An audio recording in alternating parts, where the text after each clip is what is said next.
video, we continue the story of Jalandhara. And Jalandhara was somebody who emerged from the third eye of Lord Shiva, and was where the beam of light, the rage, shot into the ocean and formed itself into a boy. And he had a wonderful childhood. He was raised by Lord Varuna and then later by Lord Shukracharya. He was raised by Lord Varuna and by Shukracharya, the preceptor and teacher of the Asuras. He was made into the Lord of the Asuras because he was extremely handsome and extremely powerful, one of the most powerful Asuras. So now he became the king of the Asuras. And at that time, he also married Vrinda, who was the daughter of the Asura Kalanemi. And at that time, he was actually ruling with nobility, with justice. He was made the emperor. And so one day, sage Brigu came to visit him. He was one of the 7 sages, and to visit Jalandhara, and he narrated the tales of Hiranyakashipu and also the Virochana and the Samudra Manthan, more importantly. And in the Samudra Manthan, he mentioned how Vishnu or Mohini had taken the Amrit, the nectar of immortality, away from the Asuras and given it to the Devas, and also all the treasures that came out, like Airavat, like the gems, the great horses, and the amazing treasures. And we've talked about this in a previous video. When Sage Brigu told Jalandhara these stories, Jalandhara became very angry because he said, well, my father is Varuna, he's the lord of the ocean. All of these treasures have come from my father, from the ocean. So they should belong to me. And how did Indra and the Devas take all these treasures? Because that's what happened. The Devas tricked the Asuras and took away most of the treasures. So now this was, he sent his messenger, Gazmara, to Indra to ask him to return his father's treasures, Lord Varuna's treasures, which has come up during the Samudra Manthan. But Indra refused to do so, and a fierce battle took place between the Devas and the Asuras. Now, one of the things that happened was Shukracharya, the teacher and preceptor of the Asuras, had a Mrit Sanjeevani Vidya. So Mrit Sanjeevani is the ability to raise the dead even after they have died, and he used the herbs from Drongiri mountain. And so then he asked Jalandhara to submerge that mountain inside the ocean so that the Devas cannot obtain those herbs, those medicinal herbs, and Brihaspati could not do the same. That is, revive the Devas. So now what was happening is Jalandhara obeyed and submerged the Drongiri mountain. At this point, the Devas began dying in huge numbers, obviously, and the Asuras were constantly, even the dead ones, were being revived by Shukracharya. So the balance was, Devas were going down, Asuras were actually increasing tremendously. So so the Devas ran to Lord Vishnu and said, can you please destroy, this demon, the Asura Jalandhara, because he will be the end of us. And so they pleaded with him. And Vishnu said, yes, I will battle him, but I will not kill him, because my consort, my wife Lakshmi, has told me that Jalandhara is her brother.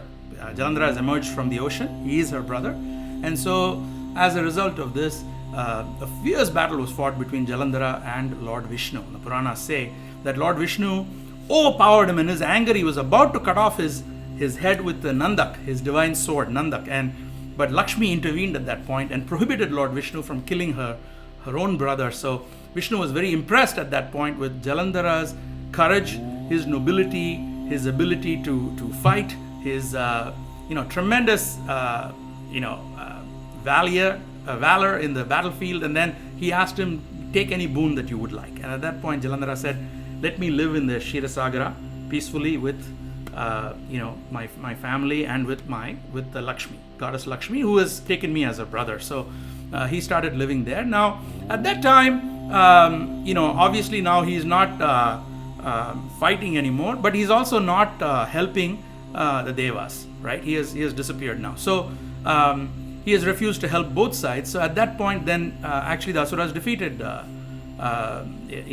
Asuras were able to defeat the Devas, and Jalandhara became the Lord of the 3 worlds because he has now received the boon from Lord Vishnu as well. So now he became the Lord of the heaven, Swarga, the Bhuloka, the earth, as well as Badala, the netherworld or the lower regions. Okay, so that's how he became the Lord of the 3 worlds. So now then, at that point, the Devas were very, very unhappy with their defeat. They did not want to be ruled by Jalandhara, even though he had come from Shiva's third eye. And so they requested,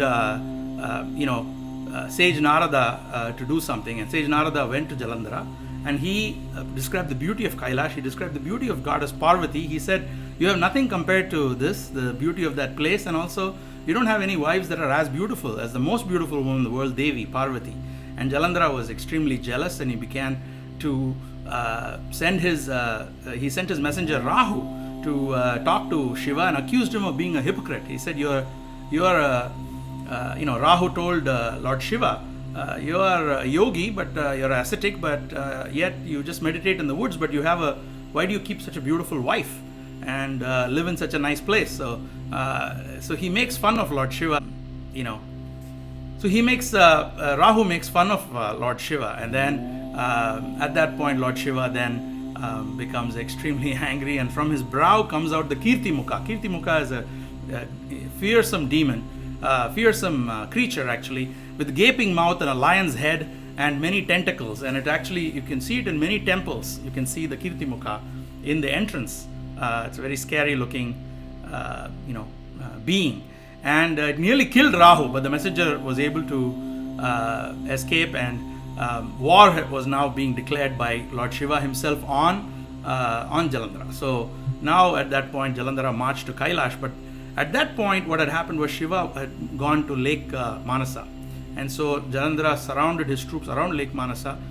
He defeated Nandi, who was sent to face him, and he was able to defeat even Lord Ganesha, who came against him. But then Parvati told Lord Shiva, you have to take the battlefield. And at that time, Manibhadra and Veerabhadra, who were the aspects of two forms of Lord Shiva's anger, they accompanied him to the battlefield. But at that time, when Lord Shiva started approaching the battlefield, Jalandhara created a huge illusion of Apsaras dancing in the battlefield.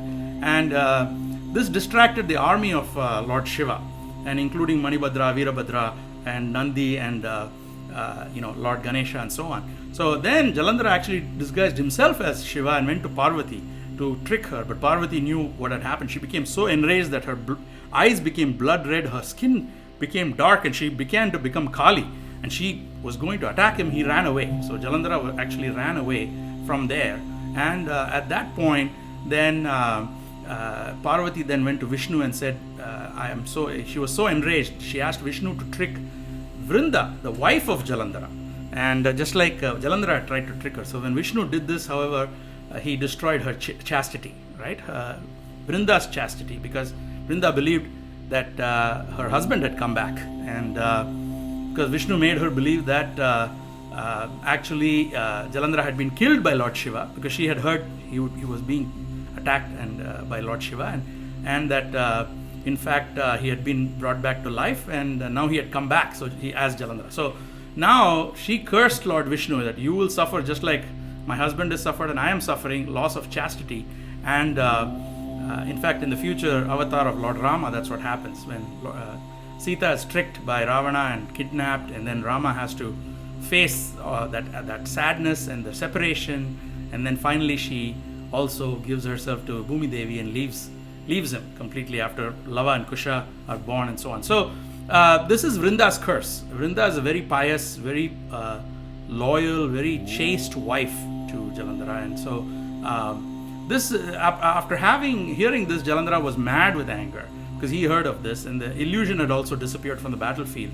So now no illusion could be cast on Lord Shiva. So then they both came to the battlefield, and they fought a really terrible battle, right? It was like they say all three worlds were shaking when they fought against each other. And at that point, it was a tremendous battle with each other. And then, but Shiva had thrust his Trishul into Jalandhara, and then removed from one of his toes. He just created a discus, a chakra, and then cut off Jalandhara's head. And at that point, Jalandhara's soul entered his own eyes and merged with Lord Shiva. So that's how Jalandhara was eventually killed, and peace was restored in all three worlds, with again the Asuras being defeated, and and the Devas gaining supremacy. So thank you for listening. Please subscribe. Please also comment and let me know what other videos you would like to see. Thank you for watching. This is Sundar Nathan.